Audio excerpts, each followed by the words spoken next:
पहला सौदा में आप सबका स्वागत है। हमारे एक्सपर्ट्स हमारे साथ है संदीप वागले साहब, रजत बोस सर और साथ ही क्रिस सुब्रमण्यम साहब। और हम आगे बढ़े उससे पहले दो पिक्स और बाकी हैं वागले साहब की, इंडिया सीमेंट और आइनॉक्स। दो आई तो आपने बता दिए, अब आगे बढ़िए। और कौन से स्टॉक से सर? अनिल जी, विनती ऑर्गेनिक्स में शायद ये मिड कैप भी है, इसमें मुझे कैश का स्टॉक है, कैश का स्टॉक है। तो इसमें एक दो हफ्ते का व्यू है, क्लियर ब्रेकआउट है, काफी पॉजिटिव पैटर्न है। 792 के स्टॉप लॉस से बाय करे फॉर अ टारगेट ऑफ 879, थोड़ा लंबा टारगेट है।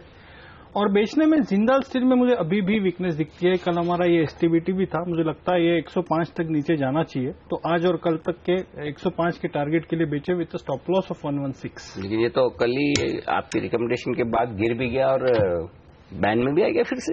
हाँ, वो अनफॉर्चुनेटली वो एफएनओ में आप ट्रेड नहीं कर सकते। हाँ, मतलब इंटरडे खाली तो, लेकिन गिर तो सकता ही है। ऐसा क्या है, जब एफएनओ के बैन में इंडिया बुल्स रियल एस्टेट जैसे शेयर भाग सकते हैं तो इसको गिरने के लिए क्या मनाई है। बिल्कुल, चलिए तो इस स्टॉक पर रखिए नजर, और प्रेशर में रह सकता है ये शेयर। लेकिन एक और कंपनी जिसके नतीजे अच्छे आए हैं, जय भारत मारुति। वागले साहब, इसके चार्ट्स देखकर बताइए कैसा लगता है। मुनाफा करीब 72% बढ़ा है और क्या तेजी स्टॉक में देखने को मिल रही है। 100 रुपए से सीधा 400 रुपए हुआ है ये स्टॉक, एक तरफा तेजी। ये बताइए क्या और दौड़ लगा सकता है या प्रॉफिट वसूल कर लें जिन्होंने खरीद रखा है ये शेयर? हेमंत, चार्ट में तो कोई भी वीकनेस नहीं है, क्या पता यहां से या 500, 550, 600 जा सकता है। तो मैं समझता हूं ट्रेलिंग स्टॉप लॉस जो कि 390 का होना चाहिए, थोड़ा सा लंबा है एज एन इन्वेस्टर। वैसे ये ट्रेडिंग स्टॉक है भी नहीं। अपसाइड में जब स्टॉक जा रहा हो तो उसको कैप नहीं करना चाहिए। और जिस तरह से मुझे एक ही डिस्कम्फर्ट है, 200 से या 180 से 400 कुछ 8-9 महीने में चला गया है। तो हमने शायद, आपने तो पहले इसका जिक्र किया था, लेकिन मेरे रेडर में कभी ऐसे वो बात नहीं की हमने चैनल पे। मारुति की हिस्सेदारी है, मारुति अच्छा दौड़ रहा था तो जय भारत मारुति ने भी उसी तरह की कैचअप दिखाई है। अच्छी तेजी स्टॉक में देखने को मिल गया है। बिल्कुल। एक और स्टॉक बड़ा इंटरेस्टिंग है, उस पर थोड़ी देर में हम बात करेंगे, और वो है शालीमार पेंट्स। बागले साहब को याद है कल हम आखिरी सौदा में इस स्टॉक का जिक्र भी कर रहे थे। थोड़ी देर में बताएंगे क्यों हम जिक्र कर रहे थे, क्या कुछ हो सकता है स्टॉक में। लेकिन उससे पहले, क्योंकि प्री ओपनिंग सेशन खुल रहा है, तो पहले फोकस वहां पर करते हैं। ओके, पहली टिक आपकी स्क्रीन पर आने की तैयारी में सेंसेक्स और निफ्टी पर। एशियाई बाजारों का हालचाल ठीक है, निचले स्तरों से एशियाई बाजार रिकवर होते हुए दिखे। मैं फटाफट देख लूं मेरी स्क्रीन पर एशिया का क्या हाल है इस वक्त। देखिए, हांगकांग के बाजार 1% मजबूत है, निक्केई भी इतना मजबूत है, कोरिया आधा % स्ट्रेट टाइम। ओके, सब जगह हरियाली है, कोई टेंशन नहीं, मजबूती का माहौल है, तो खरीदारी के मूड में रहे आप। ये है पहली टिक पर आपके लिए राइस सेंसेक्स पर, और 50 पॉइंट की तेजी के साथ शुरुआत होती दिख रही है। हालांकि निफ्टी जरूर 36 अंक नीचे, और वजह क्या है निफ्टी के नीचे होने की वो भी देख लेते हैं। यस बैंक यहां पर थोड़ी सी कमजोर शुरुआत होती दिख रही है, और इसी वजह से आपको निफ्टी नीचे दिख रहा है, लेकिन सेटल हो जाएगा, थोड़ी देर में देखते हैं। यस बैंक 10% नीचे दिख रहा है, भारतीय 2% नीचे, ग्रेसिम में 2% का नुकसान, आईसीआईसीआई बैंक 2% नीचे, रुपए में हुई है कमजोर शुरुआत, 8 पैसा कमजोर खुला है, 64.66 ये है लेवल करेंसी मार्केट में करेंसी रुपए का। रिलायंस 2% मजबूत है, तो यहां पर अच्छी शुरुआत होने के आसार इस वक्त दिख रहे हैं। तो चलिए हम बात कर रहे थे शालीमार पेंट्स की। कल स्टॉक काफी तेज दौड़ लगाता हुआ नजर आया। आज जो कुछ मैं एक ब्लॉक डील में रिपोर्ट हुआ है वो देख रहा हूं। इक्विटी इंटेलिजेंस यानी कि पोरिंजो एलियट की कंपनी ने यहां पर 1 लाख शेयरों की खरीदारी की है 198 रुपए के भाव पर। 12% ऊपर दिख रहा है, क्या बात है, जबरदस्त। 10-15 दिन का चार्ट देखिए, आपको मजा आएगा और देखकर। दिखाइए भाई। पिछले 12-15 दिनों से ये अच्छा प्रदर्शन दिखा रहा था, वो हल्के हल्के करके खरीदारी कर रहे थे और ये शेयर बढ़ रहा था। और एक्चुअली पिछले हफ्ते वो खबर आई थी इनके एक प्लांट में प्रोडक्शन की शुरुआत, तो लोगों को लगा कि शायद उस वजह से बढ़ रहा है। और कल हम ये चर्चा भी कर रहे थे आखिरी में कि ये क्या वजह है इतना बढ़ सकता है। तो राइट्स लाया था उस समय जब राइट्स की खबरें आई थी, आपको याद है, उसी दिन ये भी खबर आ गई थी शाम को। अच्छा, बीच में इसके से ये बढ़ रहा है, बीच में इसके मर्जर एक्विजिशन वाली भी खबरें काफी गर्म हो रही थी कि शायद ये कंपनी चुकी है। ये देखिए, 1 महीने में 70% के आसपास की रैली इसमें। कई बार हमारी स्टॉक 20 की टीम में रह चुका है, इसलिए मैं ट्रैक कर रहा हूँ। बिल्कुल 1 महीने में 70%। चार्ट पर तो भारी भरकम सिग्नल होंगे तेजी के। क्यों वागले साहब, कितना भागेगा ये बताइए। अनिल जी, इसका मंथली पैटर्न जो अभी 10 दिन में कंफर्म हो जाएगा, वैसे 80-90% कंफर्म है। मैं इसमें 300 का टारगेट दूंगा, 211 है, तो फिर इसमें आप 30 रुपए का स्टॉप लॉस रखिए, 10-15% का डाउनसाइड रिस्क लीजिए, और ये बिल्कुल एज एन इन्वेस्टर आपको लेना चाहिए, नॉट एज अ ट्रेडर। आज के लिए सर ये मुश्किल है थोड़ा सा कहना, बिकॉज ये एक तो मतलब ये गैप अप ओपन होगा 8-10%, तो अपॉर्चुनिटी नहीं रहेगी। ठीक बात। चलिए, तो शालीमार पेंट पर नजर रखिए। बर्जर पेंट पर नजर इसलिए होनी चाहिए क्योंकि ये पेंट शेयर अब एफएनओ में शामिल हो रहा है। एनबीसीसी, महानगर गैस में भी बहुत ही जबरदस्त प्रदर्शन दिखाया है, ये भी एफएनओ में शामिल हो रहा है अगली सीरीज से। अच्छा रजत जी, एफएनओ वाली सूची तो आपने भी देखी है, ये बताइए आपको क्या पसंद है? कुछ देर पहले हम पूछ रहे थे वागले साहब से तो वो कह रहे थे रेमंड, एमआरपीएल, फोर्टिस उनको सबसे अच्छा लगता है। इस लिस्ट में आप कौन से स्टॉक्स पर सबसे ज्यादा बुलिश हैं? देखिए, मैंने एक्चुअली जो तीनों काउंटर दिया था आपको, उसमें से कोटक बैंक था। हमको आज अगर बेट लेना है तो कोटक बैंक में मैंने ज्यादा लेना, उसी में कंसंट्रेट करना चाहता हूं, क्योंकि मुझको लगता है उसमें जो कल जो नीची लेवल एफएनओ में तो देखते हुए मुझको बहुत अच्छा लगा। सवाल यह है कि जो एफएनओ में शामिल हो रहे हैं stocks, NBCC, Mahanagar Gas, Berger Paint, Can Fin Homes, MCX, MRPL, Raymond, Fortis, इनमें ये जो सूची कल एनएससी ने जारी करी है बाजार बंद होने के बाद 16 शेयरों की, इनमें आपको चार्ट देखकर कौन सा स्टॉक अच्छा लगता है? आपकी लिस्ट तो आपने बताई, कोटक, एचडीएफसी बैंक और एलएनटी आपको पसंद है, इसके अलावा इन शेयरों में कोई पसंद है आपको? ये जो नाम, जितने आपने नाम लिया है, इसमें सबसे बेहतरीन मुझको लगता है एमसीएक्स। मैं मानता हूं कि 1400 रुपया इसको फिर से पहुंचना है और ये पहुंच भी जाएगा। कल मतलब इसमें अभी पिछले कुछ दिनों से जो गिरावट चल रहा है, ये मैं मानता हूं कि 1100 रुपया के आसपास आके खत्म हो जाएगा। उसके बाद में इसमें से अच्छी तेजी होने की गुंजाइश है और जो कि इसको फिर से 1400 की तरफ लेके जाएगा, ये एक है। और इसके अलावा NBCC as such fundamentally also I am pretty bullish. उसमें भी हमको लगता है कि 185 पार करने के बाद में 190 से 210 इस टारगेट रेंज को ये हासिल करने का चेष्टा करेगा। पिछले मतलब फरवरी की महीना में शायद इसमें एक बार 190 के ऊपर गया था, लेकिन वह सस्टेन नहीं कर पाया, बट इस बार उसको पार करके जाएगा, ऐसा ही मैं मानता हूं। तो ये दोनों काउंटर आपने जो लिस्ट बताया, उसी में मैं रेगुलर बेसिस पे ट्रैक भी करता हूं और इसको देख के लगता है कि इसमें अच्छी मूवमेंट होना चाहिए। ओके, तो ये है राय आपके लिए इन तमाम शेयरों पर। चलिए देख लेते हैं, इनमें से बहुत सारे स्टॉक्स ऐसे हैं जो आज स्टॉक 2020 की टीम्स में अपनी जगह बना पाए हैं। तो कौन से हैं वो आज के 20 टॉप ट्रेडिंग आइडियाज, देख लेते हैं अपडेट।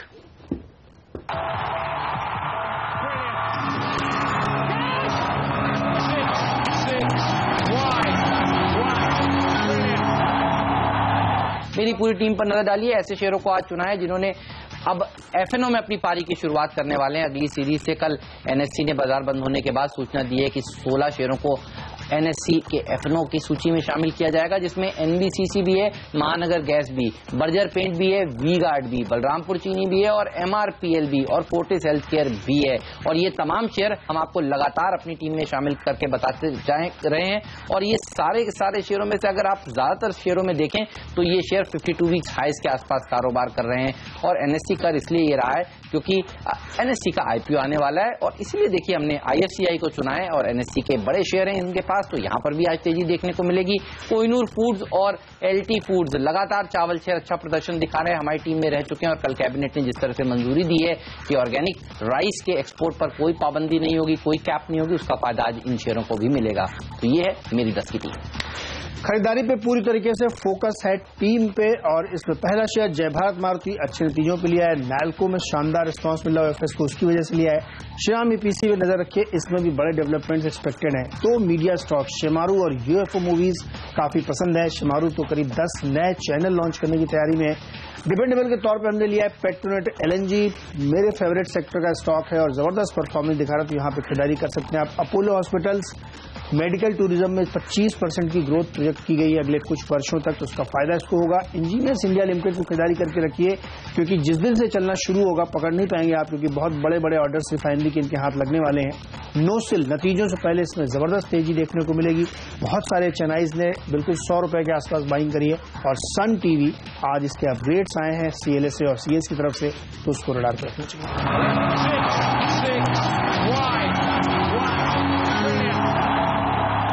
तो तो नोसेल, सन टीवी, जय भारत मारुति, शालीमार पेंट और राइस स्टॉक्स देखिए, कोहिनूर फूड्स, ये सब अच्छा प्रदर्शन आज दिखाने की तैयारी करते हुए। यस बैंक हालांकि 5% नीचे खुलने की तैयारी कर रहा है, और आईसीआईसीआई बैंक क्योंकि मार्केट मानकर चल रहा है कि शायद आईसीआईसीआई बैंक को भी अपने नतीजों में जेपी एसोसिएट्स की जो डील नहीं हो पाई अल्ट्राटेक के साथ, उसके बाद प्रोविजनिंग करनी पड़ सकती है 1000 से 1500 करोड़ रुपए की, तो इसलिए ये शेयर भी नीचे खुलने की तैयारी करता हुआ।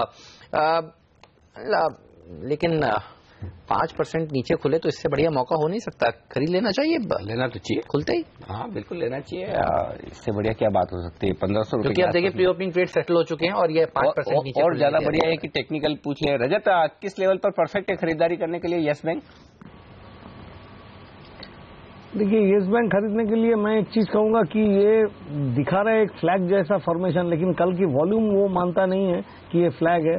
तो अगर आज के दिन कल का जो लो था 1592 उसको नहीं तोड़ता है तो डेफिनेटली खरीदारी कीजिए। तब तो देखिए पिछले जो हाई बनाया था तो 4 दिन पहले करीबन 1635 वो भी पार कर जाएगा, और अगर 1592 तोड़ देता है तो तुरंत खरीदिए मत, वो रोक के करना चाहिए।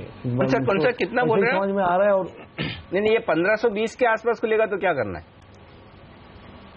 1520 के आसपास खुलेगा तो खरीदारी कर लीजिए। हाँ वही। और आईसीआईसीआई बैंक भी देखिए, दरअसल आज बैंक निफ्टी देखिए फिर से 100 अंक नीचे खुलने की तैयारी कर रहा है, और वो वजह उसकी वही है कि ये अकस्मात से जो दोनों प्राइवेट सेक्टर बैंक्स ने, इंडसइंड बैंक ने और यस बैंक ने प्रोविजनिंग करी, उसके चलते दबाव देखने को मिल रहा है। तो आज बैंक निफ्टी पर नजर रखिएगा, ये भी कमजोर खुलने की शुरुआत कर रहा है। क्रिस, बैंक निफ्टी अगर इन स्तरों पर खुलता है तो क्या राय होगी, बताइए।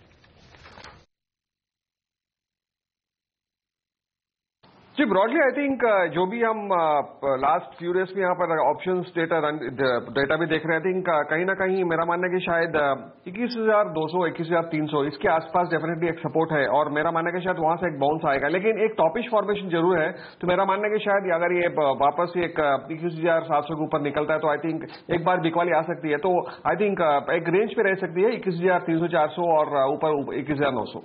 ओके, एक और स्टॉक जो बड़ा एक्शन में दिख रहा है और वो है CESC कैलकाटा इलेक्ट्रिसिटी। कल भी हम देख रहे थे बड़ा एक्शन में, और 2 दिनों से यहाँ पर तेजी लगातार होते हुए दिख रही है। वागले साहब, इसके चार्ट्स देखिए, क्योंकि मई में इसमें रिस्ट्रक्चरिंग होनी है, जिन स्टॉक्स में रिस्ट्रक्चरिंग की खबरें आ रही है, क्या तेज दौड़ लगा रहे हैं? क्या 900 पर भी खरीदना चाहिए कैलकाटा इलेक्ट्रिसिटी CESC? अनिल जी, मैं तो समझता हूँ, क्योंकि हमने 3 दिन से हम इस पे बात कर रहे हैं, 860 से बात कर रहे हैं, मैं 860 का स्टॉप लॉस डाल के ये स्टॉक खरीदा जा सकता है। मेरे को लगता है 950 960 अगले 2 या 3 दिन में आ सकता है। शायद ये 4 डिजिट स्टॉक भी बहुत जल्द हो जाए। चलिए, तो 4 डिजिट में जाने की तैयारी करता हुआ CESC। लेकिन एक शेयर जो 4 डिजिट में गया है हाल ही में, वो है गुजरात गैस। और गुजरात गैस के ऊपर आज मोतीलाल ओसवाल ने जो कवरेज शुरू किया है उसमें अपने लक्ष्य नीचे के बताए हैं, 735 रुपए के लक्ष्य बताए हैं। बहुत जबरदस्त तेजी गुजरात गैस में भी देखने को मिली है। गुजरात गैस के चार्ट्स देखकर बताइए बागले साहब, ये कैसे नजर आ रहे हैं आपको?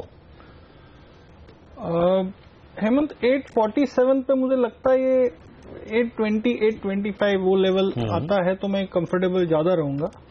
790 का स्टॉप लॉस होगा, और मेरा इसमें भी 4 डिजिट का व्यू है लॉन्ग टर्म। तो कवरेज जरूर शुरू किया है, नीचे के टारगेट दिए, लेकिन इस शेयर ने और गैस वाले स्टॉक्स में तो क्या तेजी देखने को मिल रही है। Gujarat gas, okay. जय भारत मारुति 10% ऊपर खुलने के संकेत दे रहा है प्री ओपनिंग सेशन में, शानदार। शालीमार 7% ऊपर है। नेटवर्क 18, ओके, ये डिस्क्लेमर भी देना है। नेटवर्क 18 ये स्टॉक 5% ऊपर दिख रहा है मेरे यहाँ प्री ओपनिंग सेशन में। ओके, BSE पर 5% ऊपर है। ओके, ये भी इंटरेस्टिंग है, क्योंकि यहाँ भी मैं कुछ कल नतीजे आए थे और खबर कुछ पढ़ रहा था कि बोर्ड अप्रूव्स बफ, जो एक जानी मानी साइट है, उसमें कुछ स्ट्रेटेजिक इन्वेस्टर लाने की बात होती दिख रही है। खाने पीने के होटल्स वगैरह की ये साइट है, तो उसके चलते मुझे लगता है कि एक्शन में आता हुआ दिख रहा है। डिस्क्लेमर दे दें आपको, CNBC आवाज जो चैनल आप देखते हैं हमेशा हर रोज, आपका चर्चा चैनल, वो नेटवर्क 18 का ही ग्रुप का हिस्सा है। ये स्टैंडर्ड डिस्क्लेमर आप जरूर ध्यान में रखें। नए खिलाड़ी वायदा कारोबार में, उनमें बलरामपुर चीनी 3% मजबूत दिख रहा है। अच्छा, सैस्केन कम्युनिकेशन, ये देखिए स्टॉक यहाँ नतीजे आए कल बाजार बंद होने के बाद, अच्छे नतीजों के दम पर ये भी 3% मजबूत खुलने के संकेत दे रहा है। यहाँ भी अच्छी खरीदारी के साथ कारोबार होता हुआ दिख रहा है। और रजत सर के पोर्टफोलियो का स्टॉक श्रीराम ईपीसी 2.5% ऊपर खुलने के संकेत दे रहा है, क्योंकि आज वो हमारे शो पर आए हैं। ये भी मजबूती के साथ खुलने के संकेत दे रहा है। नीरज की टीम में भी आज ये शेयर शामिल था। हाँ, आज टॉप 20 में शामिल था ये स्टॉक। ओके। सन टीवी 2% ऊपर खुलने के संकेत दे रहा है। फोर्टिस हेल्थ केयर में भी 2% की मजबूती, तो काफी एक्शन है मिड कैप इंडेक्स में। मिड कैप इंडेक्स 1% मजबूत खुलने के संकेत दे रहा है। आज देखिए ऑयल एंड गैस स्टॉक्स कमाल दिखाने वाले हैं। रिलायंस देखिए 1% मजबूती के साथ खुलने की तैयारी करता हुआ, तो आज एक सेक्टर जो नीचे की तरफ बाजार को शुरुआत में खींचेगा वो शायद बैंकिंग स्टॉक्स हो सकते हैं। बैंक निफ्टी हो सकता है 100 अंक नीचे खुलेगा। जो सहारा देने का काम करेगा वो दरअसल रिलायंस, ओएनजीसी, आईओसी, ये तमाम स्टॉक्स यानी ऑयल एंड गैस स्टॉक्स पर तेजी में आपकी नजर होनी चाहिए। एमआरपीएल जो हाल ही में अब एफएनओ में शामिल होने वाला है उस पर भी नजर रखिएगा। इन शेयरों में रजत जी, ऑयल एंड गैस में आपको सबसे अच्छा कौन सा लगता है? रिलायंस, आईओसी या फिर एमआरपीएल जैसे शेयर? आपके फेवरेट कौन से होंगे? देखिए, एक तो रिलायंस का बात जरूर करना चाहिए, क्योंकि रिलायंस मुझको नहीं लगता है कि 1350 तोड़ेगा, और मुझको लगता है कि रिलायंस ऊपर की तरफ जाएगा। पिछले कुछ दिनों में जो नया हाई बनाया था उसको दोबारा टेस्ट होने की गुंजाइश है, क्योंकि जब ये गिरता है उतना वॉल्यूम नहीं आता है। और दूसरी बात यह है, इसका जो इंटरमीडिएट ट्रेंड है उसका पैटर्न बहुत अच्छा है, हायर हाई हायर लो का, तो ये अप ट्रेंड काफी स्ट्रांग है, इसलिए बोल रहा हूँ। और बट खुलासा ये भी कर देना चाहता हूँ कि रिलायंस मेरे पोर्टफोलियो में है, तो कुछ फायदा तो मुझको भी होगा। Reliance is the best bet among all this, I would say.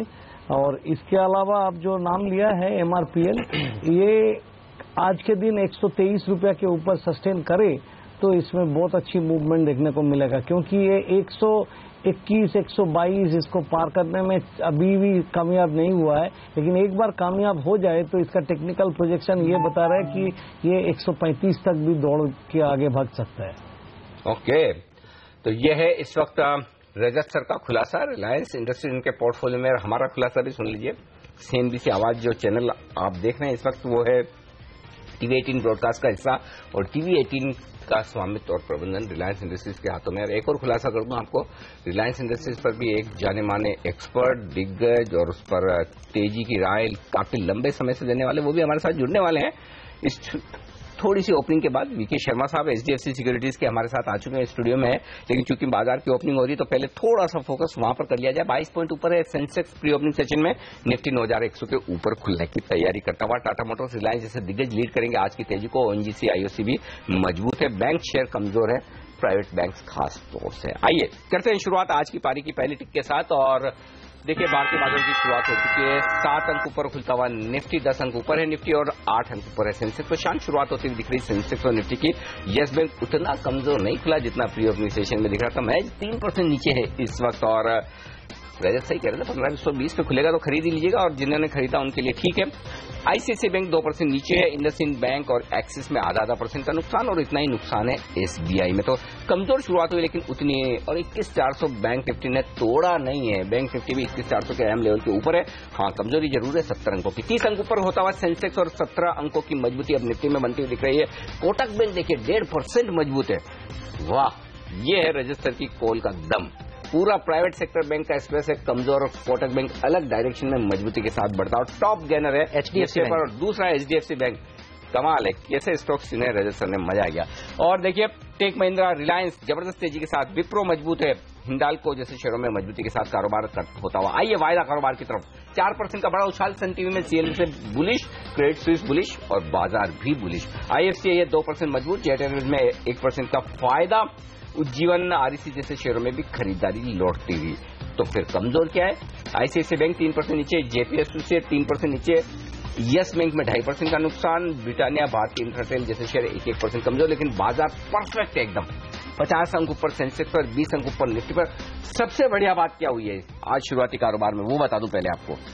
Nifty ने कल के हाईज को क्रॉस किया है, 9120 का हाई है, तो ये 9120-25 के लेवल को होल्ड करके ऊपर आ जाए तो फिर निफ्टी आज 25-50 पॉइंट की तेजी और बना सकता है। तो थोड़ी देर इन लेवल्स पर सेटल होने दे, लेकिन इस बीच मिड कैप इंडेक्स जबरदस्त तेजी के साथ 0.5% मजबूत है, सेंचुरी मार्कर खुलता हुआ। और बैंक निफ्टी को देखिए क्या बेहतरीन एक्शन हुआ है बैंक निफ्टी में, जहां खुला वहीं पर बॉटम बनाकर बैंक निफ्टी घूम गया है। 21,400 हम कह रहे थे वो लेवल है परफेक्ट, 21,396 ये है लेवल आज कल, और वहां से 100 पॉइंट ऊपर बैंक निफ्टी की। बिल्कुल, और यस बैंक पर रखिएगा नजर, निचले स्तरों पर देखिए जहां खुला वहां खरीदारी की राय बिल्कुल सही थी, 2.5% की रिकवरी वहां से यस बैंक में देखने को मिल रही है।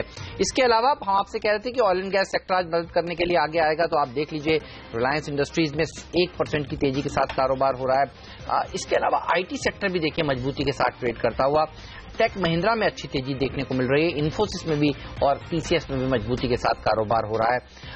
मेटल शेयरों ने कल सेकेंड हाफ में अच्छा प्रदर्शन दिखाया था और उस तेजी को आगे बढ़ाते हुए हिंडाल्को देखिए 0.5% की मजबूती के साथ ट्रेड करता हुआ आपको दिखेगा, अच्छी बढ़त यहां पर देखने को मिल रही है। लेकिन मिड कैप्स में सबसे ज्यादा एक्शन में है जय भारत मारुति, 12% मजबूत है ये स्टॉक, बेहतरीन नंबर्स इन्होंने पेश किए, कंसिस्टेंट परफॉर्मर है, अच्छा प्रदर्शन दिखा रहा है। शालीमार पेंट जहां पर नाम आया कि फॉरेंजू ने खरीदारी करी है, 7% की तेजी यहां पर देखने को मिल रही है। सन टीवी 5.5% कल भागा, और आज क्रेडिट स्विस और सीएलएसए ने जिस तरह से बड़े अपग्रेड्स दिए, 4 डिजिट में लक्ष्य दिए और उसका फायदा देखिए मिलता हुआ, तो 2 दिन में 10% से ज्यादा का मूव सन टीवी में देखने को मिल रहा है। डिजिटाइजेशन का फायदा यहां पर कंपनी को होता हुआ। कोहिनूर फूड जैसे शेयर में अच्छी तेजी देखने को मिल रही है, और नजर रखिएगा उन 16 कंपनियों के ऊपर जो एनएससी के एफएनओ में शामिल होने वाली हैं। एनबीसीसी देखिए दौड़ लगाता हुआ, एमआरपीएल में अच्छी तेजी देखने को मिल रही है। महानगर गैस भी अब शामिल हो जाएगा अगली सीरीज से एफएनओ में, तो ये भी दौड़ लगा रहा है। और बलरामपुर चीनी ये इकलौती चीनी की कंपनी बनेगी जो एफएनओ में होगी, तो यहां पर भी तेजी। एमसीएक्स जो रजत बोस को पसंद था, यहां पर भी देखिए बढ़त के साथ कारोबार होता हुआ अच्छी तेजी देखने को मिल रही है उन तमाम शेयरों में जो एफएनओ में शामिल होने वाले हैं। फोर्टिस, नेस्ले ये भी एफएनओ में शामिल होंगे, ये भी बेहतरीन प्रदर्शन दिखाते हुए, तो तेजी भरपूर है। और 100 अंक ऊपर मिड कैप इंडेक्स 0.5% की बढ़त के साथ, बैंक निफ्टी में शानदार सुधार, निचले स्तरों से 100 पॉइंट नीचे खुला, महज 30 पॉइंट ही नीचे रह गया है, अच्छी तेजी। 21,400 वो एकदम परफेक्ट लेवल है खरीदारी करने का, क्या मौका दिया आज, thanks to Yes Bank, ICICI bank, all buyers, thanks to Jaiprakash, all buyers satisfied, PK Sharma साहब है। अच्छा, एक स्टॉक जो आज का स्टार परफॉर्मर है, वागले साहब मानेंगे ना, सन टीवी बिल्कुल। कितना बड़ा है जरा देखिए चार्ट, सन टीवी जहां खुलेगा वहां से बढ़ेगा, 5% सन टीवी ऊपर है, और 2 बड़े ट्रेड हुए हैं सन टीवी में, वो बता दूं मैं आपको।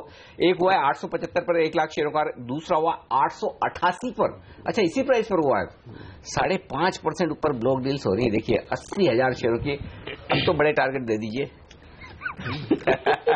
बताइए सर। कल जिसने लिया है, मैं अभी भी बोलता हूँ आज का लो, मेरी अभी लेने की हिम्मत नहीं होती है, मैं एक्सेप्ट आपको थोड़ी लेना, आपको दिलवाना है लोगों को। लेकिन जबरदस्त प्रदर्शन, और सीएलएसए और क्रेडिट स्विस ने जिस तरह से अपनी रिपोर्ट्स देखिए, ये देखिए लक्ष्य आते हुए आपके सामने 1015 साहब को पूछ रहे हैं। शर्मा साहब, कुछ नसीब बदल गया इस कंपनी का? नसीब बिल्कुल बदला है, पॉलिटिकल जो दिक्कतें थी वो हटी हैं, उनके चीफ मिनिस्टर जो पुराने थे जयललिता के बाद, तो अब मेरे ख्याल से उनकी पॉलिटिकल दिक्कतें हटने के बाद फंडामेंटली अब सुधार इसमें हो रहा है कि वैल्यूएशंस में बहुत गैप हो गया था, जो नंबर 1 था जी और इसके बीच में, एक समय पे इसका मार्केट कैप जी से भी ज्यादा होता था, तो it's playing catch up now. तो हमने आज ही दूसरे आपके सिस्टर चैनल पे एक ट्रेडिंग के अंदर बुल स्प्रेड सजेस्ट किया था, और वो लेवल्स भी आ जाएंगे लगता है। तो मेरे ख्याल से इसमें समय लग सकता है, और ये लेवल जो पुराने देख पाना इसके लिए मुश्किल है, अगर देखता है किसी कारण से तो वो खरीदारी का मौका समझना चाहिए। चलिए, तो बेहतरीन तेजी सन टीवी में होती हुई, और कौन से स्टॉक से जो आज सुबह सुबह स्टॉक 2020 में आपको सजाए गए थे, ये देखिए वो लिस्ट। ये मेरी team Kohinoor Foods, NBCC, MRPL, V Guard, Mahanagar Gas के ऊपर आज बुलिश थे, अच्छी तेजी देखने को मिल रही है, 2 से 4% तक की बढ़त यहाँ पर देखी जा रही है। नीरज की टीम पर नजर डालते हैं। जय भारत मारुति अच्छे नंबर के दम पर दौड़ लगा रहा है। सन टीवी आपको सुबह सुबह 7:30 बजे स्टॉक 2020 में बताया गया था, क्या जबरदस्त तेजी देखने को मिल रही है। आज का पिंच हिटर स्टॉक था नोसिल, ईआईएल, शिमारू, ये भी शेयर जबरदस्त प्रदर्शन दिखाते हुए 1.5 से 3% की मजबूती यहां पर भी देखने को मिल रही है, तो अच्छी बढ़त के साथ कारोबार होता हुआ। आप कह रहे थे थैंक्स टू जयप्रकाश एसोसिएट्स, बताइए सर, बैंकों में क्या हो रहा है, इस खबर को आपने किस तरह से रीड किया, जो येस बैंक ने प्रोविजनिंग करी, इंडसइंड बैंक ने प्रोविजनिंग करी, और अब प्राइवेट सेक्टर बैंक्स पर आपका क्या व्यू है? देखिए, ये जो प्रोविजनिंग हो रही है ये आरबीआई के डायरेक्शन में हो रही है। ठीक बात है। और उसकी वजह से जो किया गया है, और जयप्रकाश इसलिए बड़ी चिंता का विषय नहीं है क्योंकि वो अगले क्वार्टर में जब अल्ट्राटेक को ये बिक तो गई है, कैश जब आएगा तो उसके बाद में ये चीजें जो आज प्रोविजन की जा रही है इनका राइट बैक होगा, ये रिवर्स होगा। तो रिवर्स होगा, तो उस वक्त ये पॉजिटिव काम करेंगे। या फिर ये कहना पड़ेगा कि उसके एवज में कोई दूसरे और एसेट को वो लोग डाइल्यूट कर दें और प्रॉफिटेबिलिटी पे फर्क नहीं पड़े, ऐसा भी हो सकता है। तो ये उसके लिए अच्छा है क्योंकि उसका जयप्रकाश को एक साहिल मिल गया है, इन द सेंस कुछ सीमेंट के प्लांट उसके बिके अल्ट्राटेक को। पर बैंकों की ये जो प्रक्रिया है ये देखने वाली रहेगी कि इसके बाद जयप्रकाश के बाद और क्या नया आता है। तो मेरे ख्याल से पीएसयूज तो पहले ही कितना प्रोवाइड कर चुके हैं और उनके अंदर थोड़े हम आगे देखेंगे कि कम उनकी प्रोविजनिंग। मार्केट देखिए आज डर रहा है आईसीआईसीआई बैंक और एक्सिस बैंक को लेकर। ये क्या खरीदारी के मौके हैं प्राइवेट सेक्टर बैंक्स में? आईसीआईसीआई और एक्सिस के नतीजों से पहले क्या खरीदारी करेंगे? क्योंकि बैंक निफ्टी में 18% योगदान देखिए आईसीआईसीआई बैंक का है, 9% के आसपास का एक्सिस का है, और कहा जा रहा है 1000 से 1500 करोड़ रुपए के आसपास आईसीआईसीआई को प्रोविजनिंग करनी पड़ेगी और एक्सिस को भी करीब 500-600 करोड़ रुपए की प्रोविजनिंग करनी पड़ेगी। इन दोनों पर कॉल दीजिए। मेरे ख्याल से आईसीआईसीआई बैंक क्योंकि हद तक जयप्रकाश के अंदर एक्सपोजर है उसका, तो वो गिरे हुए के बाद वापस जब इनका राइट बैक होगा तो पहले तो गिरेगा उसके बाद में बढ़ेगा। तो मेरे ख्याल से उसके अंदर आपके जो चांसेस हैं वो बेटर हैं गेन रिबाउंड के, जब कभी भी ये मार्केट चलता है। ओके, तो ये राय है आपके लिए। एक और स्टॉक जो बड़े एक्शन में आता हुआ दिख रहा है आपके सामने रखते हैं, आरईसी। ये भी लगातार हमारे यहाँ रिकमेंडेशन लिस्ट में रहा है, लेकिन आज वॉल्यूम के लिहाज से बेहतरीन एक्शन होता हुआ दिख रहा है। आरईसी में मैं देख रहा हूँ 3 बड़े ट्रेड दिख रहे हैं मेरी स्क्रीन पर, और 199 रुपये 90 पैसे में राउंड फिगर कर दूं 200 रुपए में ट्रेड हुए हैं। और ये हुआ है कितना बड़ा कारोबार, 38 लाख, 23 लाख, 26 लाख। माय गॉड, बड़ा वॉल्यूम है। बीएससी पर लाइए ये स्टॉक, बीएससी पर देखते हैं वॉल्यूम टोटल कितना हुआ है। बीएससी पर भारी भरकम कारोबार होता हुआ दिख रहा है आरईसी के स्टॉक में। देखिए वॉल्यूम है, वॉल्यूम की जगह तो बीएससी का टैग आ रहा है। ओके, तो बीएससी में हाँ देखिए नीचे आ गया। हमारी टिकट टीम भी बड़ी फास्ट है। 88 लाख शेयरों का कारोबार हो गया 200 रुपए पर। जबरदस्त वॉल्यूम के साथ भाग रहा है ये तो स्टॉक। और प्राइस सेक्शन देख लें इसका आरईसी का। ओके, 2.5% मजबूत है आरईसी। बताएं रजत सर, खरीदेंगे इसे इस लेवल पर? अभी देखिए इस लेवल पे भी खरीदा जा सकता है, लेकिन 207 के आसपास में कुछ रेजिस्टेंस आ सकता है। वो रेजिस्टेंस पार करके निकल जाए तो 210 भी पार कर लेगा। 206.5, 207 एक पड़ा हुआ है, उसको पार करना जरूरी है, बट इस भाव में जरूर खरीद सकता है। आज का जो भाव है अभी 203 रुपया 80 पैसा, 2 रुपया नीचे स्टॉप लगा के ही खरीदिए। ये तो जिस दिन ये खबर आई थी कि सरकार हिस्सेदारी बेचना चाह रही है, मर्चेंट बैंकर्स के लिए बोलियां मंगाई है, उस दिन ये शेयर करेक्ट हुआ और उसके बाद से ये शेयर में अच्छी खरीदारी डिप्स पे देखने को मिली है। तो इस शेयर पर रखिएगा नजर। इंडिया बुल्स रियल एस्टेट, इस शेयर के बगैर मार्केट की शुरुआत नहीं हो सकती। आजकल देखिए इस हफ्ते में 34% से ज्यादा की रैली देखने को मिली है। आज भी 3% की मजबूती यहां पर बनी हुई है। क्या व्यू बन रहा है शर्मा जी? बहुत जबरदस्त रनअप दिखाया इस स्टॉक ने इंडिया बुल्स रियल एस्टेट पर, क्या कॉल है आपका? इस पे कॉल नहीं है हमारा, नहीं। तो इसके ऊपर कॉल नहीं है, लेकिन मेरे ख्याल से ये फंडामेंटली कमेंट करना गलत रहेगा इसके ऊपर, क्योंकि रिपोर्ट नहीं है कोई हमारे पास। और ये तकनीकी लेवल से मेरे ख्याल से ये बेहतर पोजीशन है इसके आंसर करने के लिए। क्या लग रहा है, क्या और दौड़ लगा सकता है ये share? I think it will go back. हमने 150 का जो टॉप देखा था 50-52, उधर तक तो जाना चाहिए, फिर उधर देखेंगे वेदर इट वीकनेस तो नहीं लग रहा है। और भारत फाइनेंशियल्स में, क्योंकि देखिए कल जिस तरह से इंडसइंड बैंक के नतीजे आने के बाद जब उनसे सवाल पूछा गया कि माइक्रो फाइनेंस कंपनी में आप क्या इच्छुक हैं खरीदारी करने के लिए, तो उन्होंने कहा जी हाँ, हमारी कई कंपनियों से बातचीत हो रही है। और उसके बाद से देखिए कि आप तेजी देखने को मिली भारत फाइनेंशियल्स में। कल भी 1% का मूव आया और आज भी 2% ऊपर है। क्या ये ऊपर जा सकता है? अच्छा, आपका कवरेज है इस पर?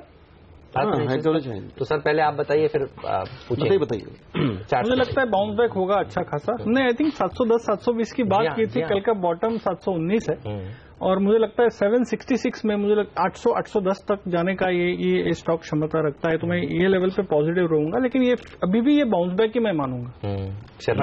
ये करंट लेवल पे बाइंग का नहीं है, लेकिन इसको गिरावट में बिल्कुल लिया जा सकता है, इसमें कोई दो राय नहीं है। और ये जो स्पेस है एनबीएफसीज की और माइक्रो फाइनेंस वाली, ये उनसे बेहतर ग्रो कर रही है नॉर्मल बैंकिंग से, तो यहाँ पे रिस्क रिवॉर्ड रेशो काफी बेहतर है। अच्छा, एक और स्टॉक इंडिया सीमेंट, ये किसकी रिकमेंडेशन में था आज? ये था संदीप बागले साहब। ओ बागले साहब। अच्छा, इंडिया सीमेंट में एक पॉजिटिव खबर बता दूं, आज जो है वो त्रिनेत्रा के साथ जो मर्जर का था वो अप्रूवल आ चुका है। मैं एक रिपोर्ट पढ़ रहा था, फिलिप कैपिटल की आई है रिपोर्ट। बागले साहब जरा अंदाजा लगाइए, आपने तो रिकमेंड किया है, इंडिया सीमेंट का क्या टारगेट दिया होगा उन्होंने? Any cases? अच्छा, बुलिश वाला दीजिए, चलिए अच्छा वाला टारगेट दीजिए। 210।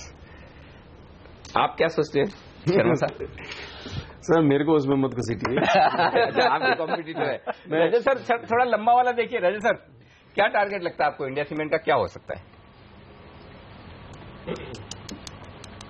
इंडिया सीमेंट देखिए टेक्निकल रूप से ये मैं 240 तक टारगेट दे पाऊंगा, उससे ऊपर अभी कोई बात नहीं, 240 भी अच्छा है। क्रिस सर, आपका क्या टारगेट बनता है इंडिया सीमेंट का? जी, मेरा मानना है कि शायद ये सीमेंट स्टॉक्स में टोटल आउट परफॉर्मर रही है, और मेरा मानना है कि शायद ये कहीं ना कहीं 210, 225 तक जाने की पूरी क्षमता रखती है। अच्छा, अब मैं बताता हूँ, और ये स्टॉक चूंकि वैसे दमान जी के पोर्टफोलियो में तो है, यार हम कई बार लगातार, मैं तो स्पेशल 54 रुपए से खरीद रहे हैं।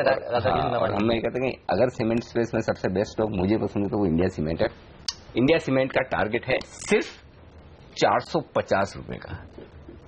400 टाइम फ्रेम तो फंडामेंटल नेचुरली वो तो टाइम तो लगेगा। 450 रुपए तो होने, लेकिन 450 रुपए के टारगेट के साथ अब बताइए इंडिया सीमेंट पे आपकी राय क्या हो शर्मा साहब? सर हमारे तो हाथ बंधे हुए हैं, ये उसमें नहीं है लिस्ट में तो। अच्छा, आपकी रिकमेंडेशन लिस्ट में नहीं बोलता। ओके, तो फिर अभी आपके एक बार आज ही के टारगेट्स वापस दोहरा दें बागले साहब।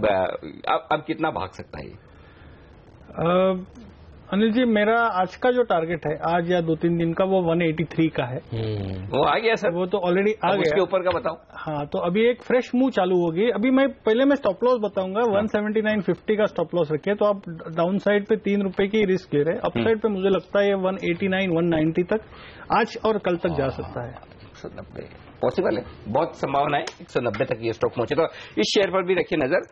बड़े इन्वेस्टर्स हैं, चार्ट्स मजबूत है, फंडामेंटल्स हैं, खबरें हैं, ब्रोकरेज रिपोर्ट्स है, और क्या चाहिए स्टॉक में तेजी के लिए? वो सब कुछ मसाला है यहाँ पर, वो सब कुछ मसाला है सन टीवी में, जहां पर हम कह रहे थे कि जहां खुले वहीं खरीदिए। देखिए ये स्टॉक भी 6% ओपन इंटरेस्ट के साथ अच्छी मजबूती दिखाता हुआ। लेकिन ऐसे बहुत सारे स्टॉक्स हैं जहां अब भी एक्शन होना बाकी है।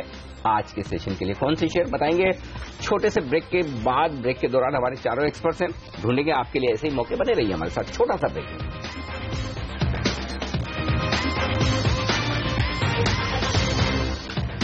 तेजी से फिसलता हुआ भारतीय बाजार, और देखिए कल्प्रिट है बैंकिंग स्टॉक्स। येस बैंक अब 4% नीचे पहुंच गया है, आईसीआईसीआई बैंक 2.5% नीचे, एक्सिस बैंक 1.5% नीचे। तो जेपी एसोसिएट्स की जो प्रोविजनिंग करनी पड़ी बैंक्स को कल, इंडसइंड बैंक को और येस बैंक को, उसके बाद बाजार में घबराहट यही कि एक्सिस और आईसीआईसीआई बैंक को कितनी प्रोविजनिंग करनी पड़ेगी। इसलिए देखिए खुलते ही खिसक रहे हैं नीचे। बैंक निफ्टी वापस से 100 पॉइंट नीचे, और बाजार को ऊपर जाने में आज यही रोक रहे हैं। इसको छोड़ दीजिए थीम को, तो ब्रॉडर मार्केट्स की स्थिति बहुत मजबूत है। एक गिरने वाले शेयर के सामने 3 बढ़ने वाले शेयर हैं। ये देखिए कंट्रीब्यूटर्स की लिस्ट बैंक से भरी हुई है, तो यही आज बाजार को नीचे खींचने का काम कर रहे हैं। केवल 2 ही बैंक्स हैं जो मजबूत हैं, और हमने आपको बताया था, हमारे एक्सपर्ट रजत जी ने, एचडीएफसी और कोटक महिंद्रा बैंक। देखिए यहां पर तेजी देखने को मिल रही है।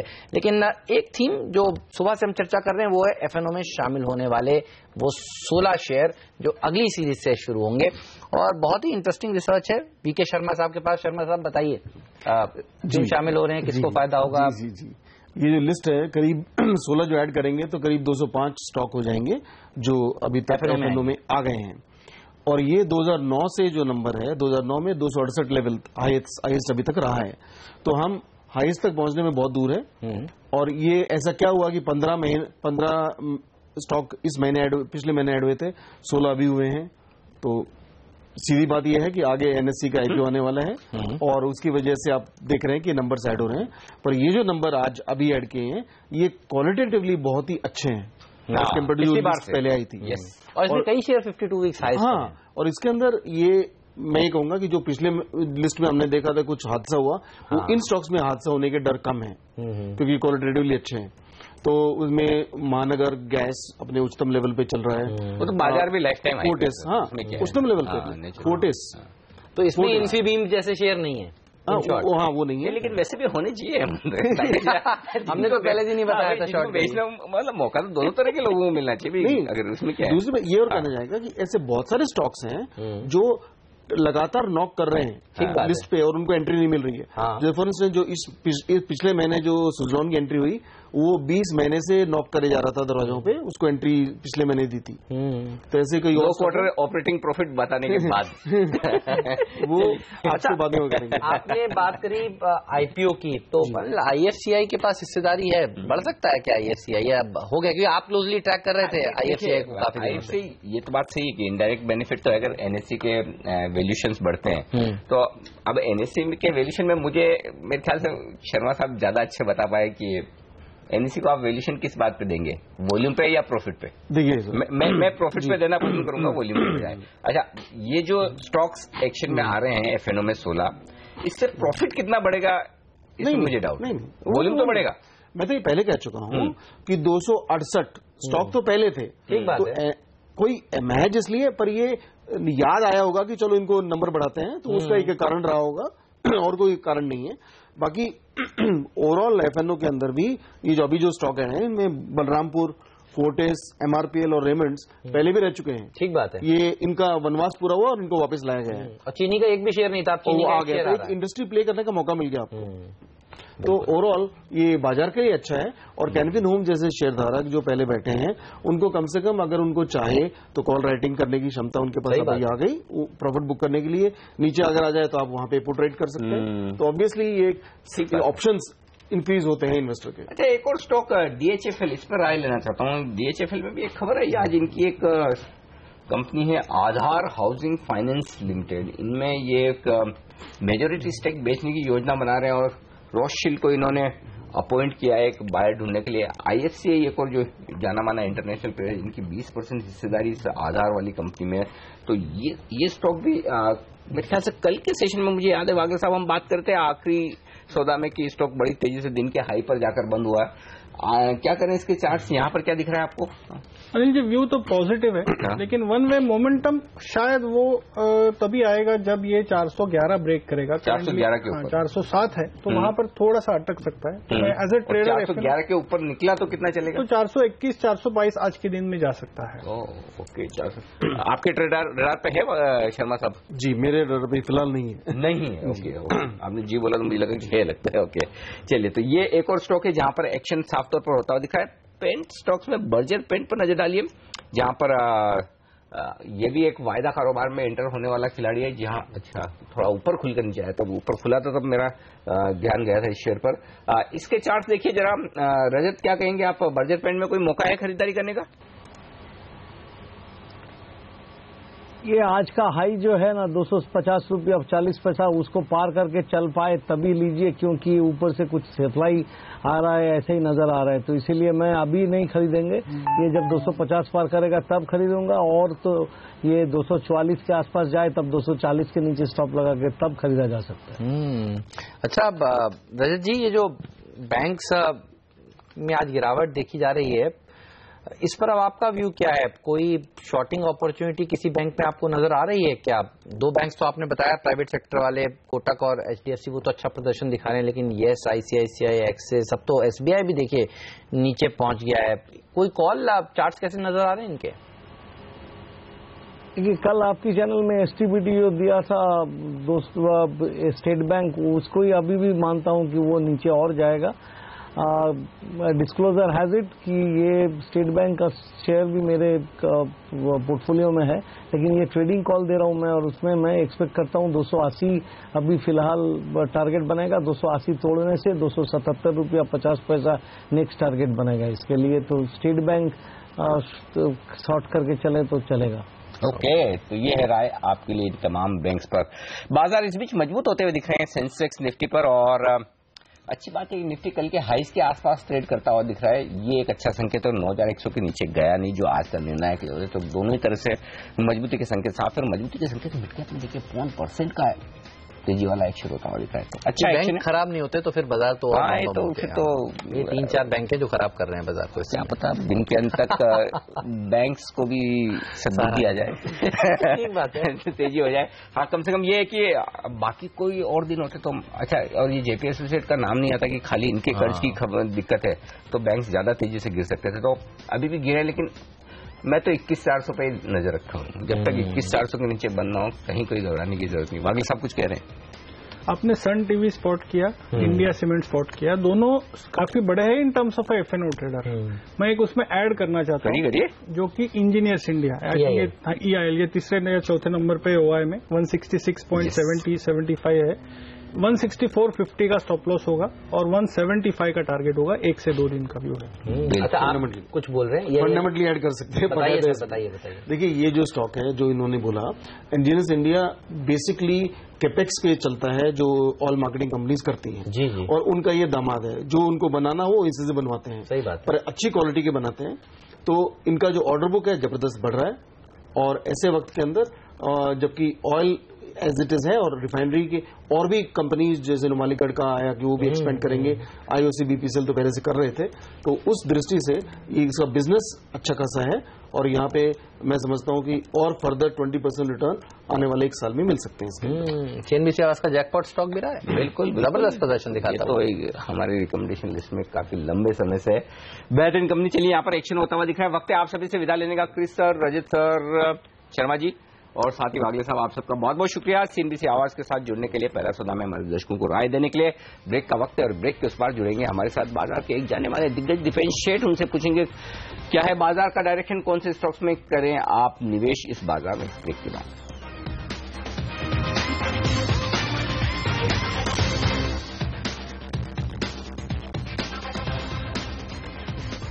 बाजार मजबूत स्थिति में, और अब हमारे साथ कार्यक्रम में शामिल हो रहे हैं HDFC सिक्योरिटीज के डिफरेंशिएट साहब, और पूछते हैं उनसे कि क्या है उनका बाजार पर व्यू। इंस्टीट्यूशनल इक्विटीज के हेड हैं और बड़े बड़े लोगों से बात करते हैं सर आप। सारे FIs, घरेलू फंड जो पैसा लगाते हैं बाजार में, क्या सोचते हैं, वो खरीद रहे हैं या बेच रहे हैं? देखिए सर, अगर आप पिछले 1 साल पर अगर जूम आउट करके बाजारों को देखते हैं तो वॉलेटिलिटी रही है, डीमोनेट को लेकर रही है, थोड़ा सा डर ट्रंप को लेकर, या उसके पहले थोड़े और दिन पहले अगर जाइए तो ब्रेक्सिट को लेकर।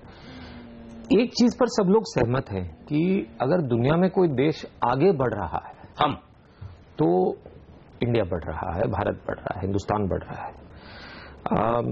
सब लोग बड़े कॉन्फिडेंट हैं कि हमारा एक गोल्डन डेकेड जारी है, जिसमें 2 साल 3 साल निकल गए हैं और अच्छे दिन और 10 साल के दिख रहे हैं। हम लोग भी यही सोच रहे हैं, यही कहते आए हैं। नई सरकार, नई उम्मीदें, नई आशाएं। 22-23% निफ्टी 1 साल में चल चुका है। मिड कैप और junior index, Nifty junior index दोनों 35-40% की रेंज में चल चुके हैं। 85,000 करोड़ के FII और DII कंबाइंड इनफ्लोज FY11 के बाद इतने ऊंचे कभी नहीं रहे हैं।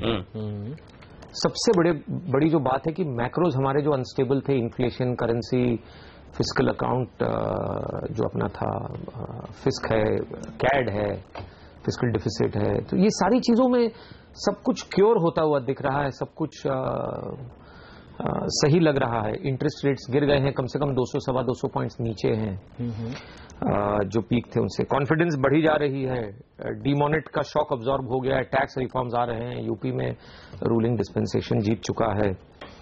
2019 में कहते हैं लोग कि बस वो तो तैयारी है, अब बाकी देश बाकी है अब जीतने को, तो बहुत अच्छी बातें हैं। GST आ रहा है, infrastructure thrust, small housing boost हो रहा है, ease of doing business, make in India, Swachh Bharat, digital India, लंबी सूची है, बहुत सारी, हाँ लंबी सूची है। फाइनेंशियल सेविंग्स बढ़ रहे हैं तो म्यूचुअल फंड्स में आएंगे, सब कुछ बढ़िया है। तो जब सब कुछ बढ़िया होता है तो कहीं ना कहीं से टायर पंक्चर होने की तैयारी करनी चाहिए। ये कन्वेंशनली अपन सोचते हैं, हर बार ऐसा हुआ है कि जब हम सबसे ज्यादा तेज दौड़ लगाने जाते हैं तभी गिरते हैं। इस बार आशा, मतलब जिसको कहते हैं ये कम चांसेस है कि अब हम गिरेंगे, लेकिन मार्केट पॉइंट ऑफ व्यू से ऐसा है कि सर गिरेंगे भी तो थोड़ी ठोकर लगेगी, धड़ाम से नहीं गिरेंगे। नहीं वैसे ही ना, थोड़ा सा करेक्शन आ सकता है और कई लोग उसके लिए बैठे हैं। कई सारे फंड्स में भी हम देख रहे हैं कि किसी के पास 2%, किसी के पास 5%, किसी के पास 15% कैश पड़ा हुआ है, लोग वेट कर रहे हैं। अब बाजार भी ऐसी चीज है ना, जब आप सब ये भी सोचने लगते हैं करेक्शन आएगा, तो करेक्शन आने में थोड़ा सा समय लगाएगा। सही बात है। तो ये सब होता रहता है, लेकिन कुछ चीजें गलत जा भी सकती हैं यहाँ से फंडामेंटल वे में बाजारों को अगर अपन छोड़ देते हैं। तो मानसून पर कल ऑलरेडी थोड़ी सी कॉन्फिडेंस बढ़ गई है कल के अनाउंसमेंट के बाद कि नहीं भाई मानसून खराब आएगा, ये आशंका मन में बहुत ही कम है। लेकिन गर्मी बड़ी तेज है और थोड़ी भी अगर डिले होती है मानसून आने में तो थोड़ा सा रूरल स्ट्रेस, ग्रामीण इलाकों में जो स्ट्रेस है थोड़ा सा दिखेगा। क्रेडिट ग्रोथ नहीं हो रहा है, बैंकों की बुक्स, प्राइवेट बैंक्स देखिए आप, हर प्राइवेट बैंक 20-25%, 18%, 20%, 22% ऐसे ग्रो कर रही है। जो अभी रिसेंटली नंबर्स आए हैं उनमें भी अगर आप इंडसइंड देखो, येस देखो या डीसीबी देखे, तो क्रेडिट ग्रोथ प्राइवेट बैंक्स के लिए इतनी तकलीफ नहीं है। उनकी बहुत ही हाई ट्रेजेक्टरी थी, उससे थोड़ा सा मॉडरेशन हुआ है। जो रिटेल फोकस प्राइवेट बैंक है वहां तो बिल्कुल कोई स्ट्रेस नहीं आएगा मुझे लगता है। लेकिन 2/3 आपकी जो सिस्टम है, 60-70% आपकी बैंकिंग सिस्टम का पीएसयू बैंक्स हैं, वहां ग्रोथ की और एसेट क्वालिटी की बड़ी चैलेंजेस है। इन चैलेंजेस के अलावा ऑलरेडी कहा जा रहा है, आरबीआई फिर भी कह रहा है कि अभी भी आपने पूरा स्ट्रेस रिकॉग्नाइज नहीं किया है। तो एक मसले का हल तब होता है जब पहले आप उस मसले को रिकॉग्नाइज करते हैं, मानते हैं कि ये तकलीफ है। तो है कुछ तकलीफें हैं। एनपीएस की तकलीफ जो है वो सबसे बड़ी तकलीफ है मेरे हिसाब से, ये आखिरी तकलीफ है। अगर इसको सॉल्व किया जाता है सरकार से तो कॉन्फिडेंस बहुत ज्यादा बढ़ जाएगी। तो सर ये बताइए, जो लोग खरीदारी करना चाहते हैं, क्योंकि अब टाइम करना तो बहुत मुश्किल है कि ये करेक्शन आएगा तब खरीदारी करेंगे, जो लोग मूड में बैठे हुए हैं, आवाज देख रहे हैं, आपको देख रहे हैं, सुन रहे हैं, कहाँ पे निवेश करना चाहिए, कोई बढ़िया आइडियाज बताइए। तो निवेश करने के लिए हेमंत जी ऐसा है कि या तो अपन कोई थीम पकड़ते हैं कि नेक्स्ट 2, 3, 5 सालों में क्या होगा अपने देश में, और दूसरा हम देखते हैं कि आज की जो रुख है बाजार में उससे हम कॉन्ट्रा कहां पर चल सकते हैं, क्योंकि अगर सब भेड़ चाल चल रहे हैं कहीं पर तो हम उससे उल्टा चले, उसमें रिस्क रहता है लेकिन उसमें कई बार बहुत बड़ा पैसा बनता है। आप अगर देखेंगे तो थोड़ी सी इसमें मैं इतिहास गवाह है इस बात का कि जब डिमोनेट का स्केयर आया था, जिसको हम लोग कहते हैं कि पैनिक सी आ गई थी बाजार में, तो वहां से स्टॉक्स जब सब कोई सोचता है कि अंधेरा है तो एक आदमी दीपक लेकर निकलता है और वो बहुत पैसे बनाता है। सही बात है। और ये बहुत पहले से चला आ रहा है, ठीक है ना। तो 2008-9 में जो क्रैश हुआ था वहां पर से लोगों ने कितना पैसा बनाया। डीमोनेट के वक्त हुआ है 2013 के अगस्त सितंबर में जब टेपर टेंट्रम और ये सब हुआ था, करेंसी डिस्टेबलाइज हो गई थी, तो वहां से भी रनअप हुआ था। तो आज के दिन पैनिक सिचुएशन नहीं है, लेकिन बाजार में कुछ एक सेक्टर्स हैं जहां पर लोगों की उम्मीद बिल्कुल खत्म होने के कगार पर बैठी हुई है। तो ये दोनों सेक्टर हम बार बार कह रहे हैं और अभी तक तो हम गलत साबित हुए हैं, ये कहने में कोई अचरज नहीं है कि आईटी और फार्मा, इन दोनों सेक्टर्स में उम्मीदें रोज टूटती जा रही हैं। सस्ते बहुत हो गए ना शेयर, और सस्ते हो गए हैं, लेकिन सस्ते इसलिए हुए क्योंकि आगे के एंटिसिपेटेड अर्निंग्स में क्रैक आए हैं, कंसेंसस अर्निंग्स एस्टिमेट्स गिर गए हैं, तो वैल्यूएशन कम हुए लेकिन और कम हो जाते हैं अगर पुराने अर्निंग्स एस्टिमेट नहीं गिरे होते। ये तो उनके लिए जिन्हें सस्ते शेयर चाहिए, थोड़ी रिस्क ले सकते हैं, जो सेफ रहना चाहते हैं उनके लिए एक थीम बताइए कोई सर। तो सेफ अगर रहना है तो, और जैसा कि हमने कहा कि अपना देश जिस डायरेक्शन में जा रहा है उस डायरेक्शन के साथ जो सेक्टर्स अलाइंड हैं वहां पर सेफ्टी है। हमने रिसेंटली रेपको हाउसिंग फाइनेंस को आइडेंटिफाई किया था कि पोस्ट डीमोनेटाइजेशन ये स्टॉक गिरा है और इसमें ये गिराव ओवर रिएक्शन है और वहां से कुछ 18-20% चल भी चुका है। लेकिन हमें लगता है कि एक बहुत ही रिस्पॉन्सिबल लेंडर विथ एक बहुत ही बड़ी अपॉर्चुनिटी टू लेंड है अप कंट्री हाउसिंग फाइनेंस, जिसको अपन बोलते हैं, छोटे घरों के लिए, बड़े शहरों में नहीं।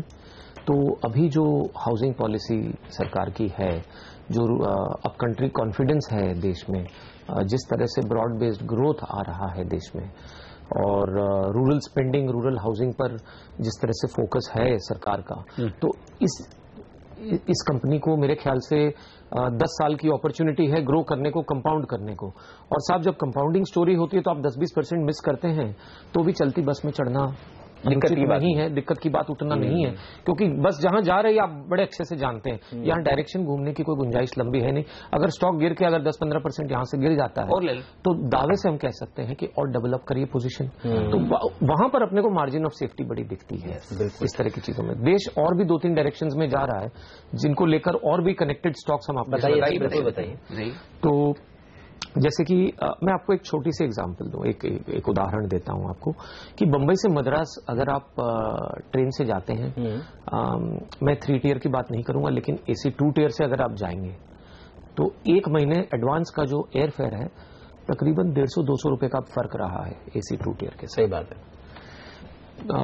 8.5 crore airline tickets, domestic airline tickets FY 16 में बिकी थी और 10 करोड़ से ज्यादा बिकी हैं FY 17 में। 10.25 करोड़ के करीब नंबर होगा, 102 मिलियन 103 मिलियन जैसा नंबर कहा जा रहा है। तो 20-22% ग्रोथ आया है। रेलवेज में पॉलिसी बड़ी क्लियर रही है कि हम धीरे धीरे फेयर बढ़ाएंगे, अब वो क्रॉस सब्सिडाइजेशन करके पैसेंजर सर्विसेज लॉस पर नहीं चलाएंगे। आप अगर करीबी दिनों पर टिकट खरीदते हैं उसके लिए कोटा अलग है और उसका दाम भी ज्यादा होगा। तो अब रेलवे फेयर सस्टेनेबली बढ़ रहे हैं। क्रूड का दाम $130 से गिर के इशारा कर रहे हैं ना, बिल्कुल हमारे डायरेक्टर साहब हैं तब तक रेलवे स्टॉक बता रहे हैं, आप फटाफट एविएशन बोल दो ताकि नाम। तो मैं आपको एक बैकड्रॉप बता रहा था, लंबी कहानी है। तो छोटी कहानी ये है कि हमने स्पाइस पर आइडेंटिफाई किया था 50-60 रुपए की रेंज में कई टाइम तक, तो 65 जाकर वापस 52 होना और ये सब अभी 100 रुपए पर करीब पहुंच गया है स्टॉक, राइट। और उससे भी अगर कोई बड़ी कहानी अगर हमें दिखती है तो वो इंडिगो में दिखती है या इंटरग्लोब एविएशन, जो कंपनी का नाम इंटरग्लोब एविएशन है। वे तीनों ही अच्छे, जिसको जो पसंद है। और इसमें सर ब्यूटी ये है इस बात में, इस इंडस्ट्री में, कि आज के दिन जिस तरह से इंडस्ट्री स्ट्रक्चर है, इनको ग्रो करने के लिए कैपिटल कंजम्पशन नहीं है। लीज मॉडल पर एयरक्राफ्ट लेते हैं और जो कमाते हैं उसमें से बहुत बड़ा प्रोपोर्शन ये लोग डिस्ट्रीब्यूट कर देते हैं। 20-25% प्रॉफिट का अगर नेक्स्ट 2-3 साल तक अगर दिखता है तो 15x पर अगर एक स्टॉक मिलता है, 4-5% डिविडेंड यील्ड पर हो, तो फिर ज्यादा एनालिसिस की जरूरत नहीं है हमारे हिसाब से। सही बात, बेसिक एनालिसिस परफेक्ट एकदम, जो दीपेंद्र सर कह रहे हैं, ज्यादा दिमाग मत लगाइए, जहां कॉन्फिडेंस है, कंफर्ट है, अगले कई सालों के लिए साफ तस्वीर दिखती, वहां खरीदारी कीजिए। एविएशन स्टॉक, स्पाइसजेट जैसा हुआ, रेपको हुआ। बहुत बहुत शुक्रिया सर आपका हमारे लिए वक्त निकालने के लिए और हमारे दर्शकों को ये बेहतरीन रिसर्च और रिकमेंडेशन दोनों देने के लिए। बाजार परफेक्ट है, एकदम बढ़िया ट्रेड करते हुए दिख रहे हैं। बैंक निफ्टी में जरूर थोड़ा दबाव है, लेकिन बाकी सब जगह अच्छी खरीदारी। पहला सौदा में आज के लिए इतना ही, लेकिन आप बने रहिए CNBC आवाज के साथ। दिल्ली से आज मुग्धा मिश्रा हमारे साथ जुड़ेंगी, जो लेकर आएंगी कमोडिटी बाजार की ओपनिंग भी और आपके तमाम सवालों के जवाब भी। हम दोनों को दीजिए इजाजत, नमस्कार।